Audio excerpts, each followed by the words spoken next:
আসসালামু আলাইকুম, welcome back. আশা করছি সবাই ভালো আছেন। আবারও একটা নতুন ব্লগ নিয়ে চলে আসলাম। ঢাকাতে আসছি ২-৩ দিন হয়ে গেল। এর মধ্যে আমি আমার প্রয়োজনীয় অনেক কাজ, আম্মুর ডাক্তার দেখানো এগুলা আরকি শেষ করলাম। এর মধ্যে আর কোনো ব্লগ বানানো হয় নাই। তো চিন্তা করলাম যে আজকে একটা ব্লগ বানানো যাক। আন্টি হচ্ছে আহ বিফ কোরবানির যে বিফ ওগুলা আ মেরিনেট করে আমাদের বক্স করে দিয়ে দিয়েছে। মানে যাতে আমরা বিফ চাপ আরকি প্রসেস করে খেতে পারি। উনি সবকিছু মসলা-টসলা দিয়ে সবকিছুই প্রসেস করাই আমাদের জাস্ট বলছে যে আ অল্প তেলে হচ্ছে ফ্রাই প্যানে একটু পোড়া, পোড়া করে ভেজে নিবা। বাট ব্লেন্ডার যেটা আমরা করেছি সেটা হচ্ছে আন্টি বলেছিল এই বিফ চাপটা ভাজার আগে ময়দার একটা কোটিং দিয়ে নিতে, সেটা আমরা ভুলে গেছি। তো যাই হোক, তবুও খেতে খারাপ হয় নাই। আলহামদুলিল্লাহ ভালোই হইছে। যেহেতু আন্টির মসলাপাতি সবই আন্টির রেডি করা। আর হচ্ছে আমরা ম্যাকপাই থেকে পরোটা নিয়ে আসলাম। আমরা এক্সাইটমেন্ট এ সবাই বলছি ২ টা করে পরোটা খাবো। বাট পরোটার সাইজ একটা প্লেটের থেকেও বড়। এটা কোনোভাবেই একটা মোটামুটি জোর জবরদস্তি করে একটা খাওয়া পসিবল, ২ টা তো খাওয়া পসিবলই না। তো এরপর হচ্ছে আমার ভাই এসে রাগারাগি করতেছিল যে, "কে বলছে ২ টা পরোটা খাইতে পারবে? শেষে হাত তোলো।" তো আমরা আর কেউ বলি নাই। আমরা বলছি, "থাক এটা কালকে সকালে আমরা রুটির বদলে এটা খেয়ে নিবো। এটা নষ্ট হবে না।" তো যাই হোক খাবার টেবিলে বসে প্ল্যান হলো আমরা বিকালে বাইরে যাবো। একটু আ খাওয়া-দাওয়া করবো, ছবি-টবি তুলবো এই আরকি। তো এই তো ঝটপট রেডি হয়ে নিলাম। আর আমি একটু তাড়াতাড়ি রেডি হইছি আগেভাগে। আর সবাই রেডি হচ্ছে। তো এই ফাঁকে আমি আমার একটু স্ন্যাপ নিয়ে নিলাম। তো দেখলাম যে আমার কাছে কেমন যেন আমার লুকটা ভাল লাগতেছিল না। তো এইজন্য আরকি আমি এরপর লিপস্টিকের উপরে একটু ড্রাই লাগতেছিল আমার কাছে ম্যাট বেশি লাগতেছিল। এরপর আমি হচ্ছে লিপ গ্লস দিয়ে চলে আসলাম। তো আমার কাছে মনে হচ্ছে এবার একটু লাগতেছে জাতের। তো যাই হোক আমি ঈদের আবায়াটা আজকে পরার সুযোগ পেলাম। মানে রোজার ঈদে এই আবায়াটা আমি নিছিলাম। আমার ঈদ হল ভিডিওতে আছে। তো ওটা তো পড়াই হয় নাই। আজকে ফার্স্ট টাইম পড়লাম।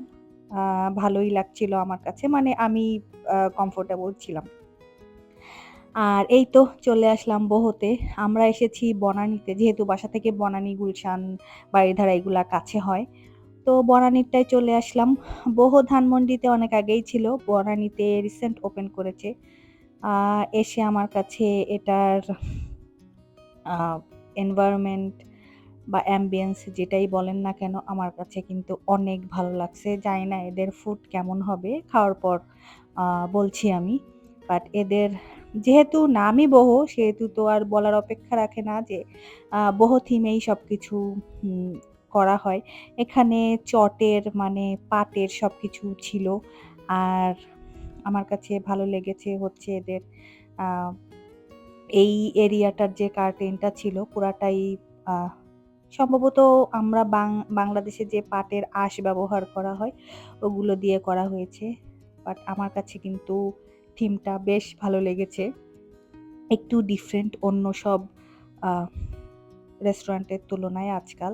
যেহেতু বহু থিমে করা। আর এদের কাটলারি সেট, তারপরে হচ্ছে ন্যাপকিন যে রিংগুলো ছিল সবই হচ্ছে পাটের বা চটের এই টাইপের। এই তো আমরা অর্ডার দিয়ে দিয়েছি। যদিও কি অর্ডার দিয়েছে আমি আজকে জানি না। কারণ আমি ভিডিও, ছবি নেওয়াতে ব্যস্ত ছিলাম। এদিকে হচ্ছে ওরা অর্ডার দিয়ে দিয়েছে। আ আমি বলেছিলাম যে আমি ছবি তুলতে গেলাম। আর তোমরা অর্ডার দাও কোনো অসুবিধা নাই।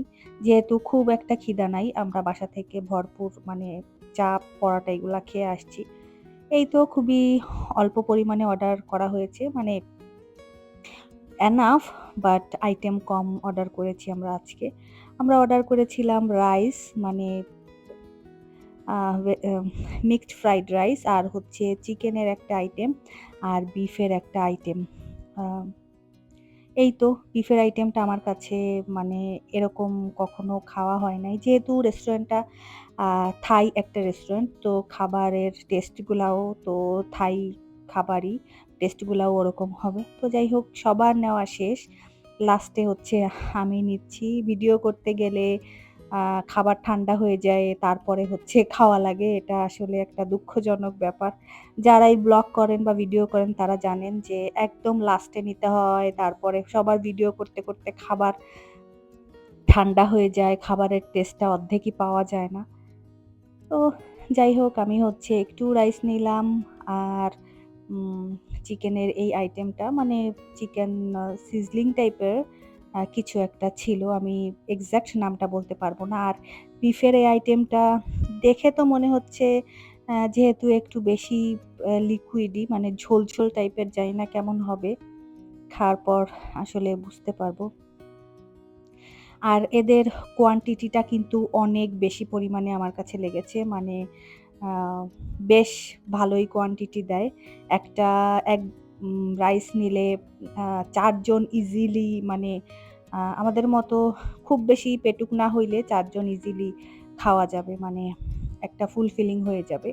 রাইসটা আমার কাছে একটু ডিফারেন্ট লেগেছে। মানে একটু স্টিকি টাইপের আ চাল ওরা ইউজ করেছে। আর চিকেনটা অ্যাজ ইউজুয়াল সবার অন্য সব রেস্টুরেন্টে যেমন ওরকমই লেগেছে। বাট এই যে বিফের আইটেমটা আমি নামটা জানি না। এটা মারাত্মক লেভেলের মজা লেগেছে আমার কাছে।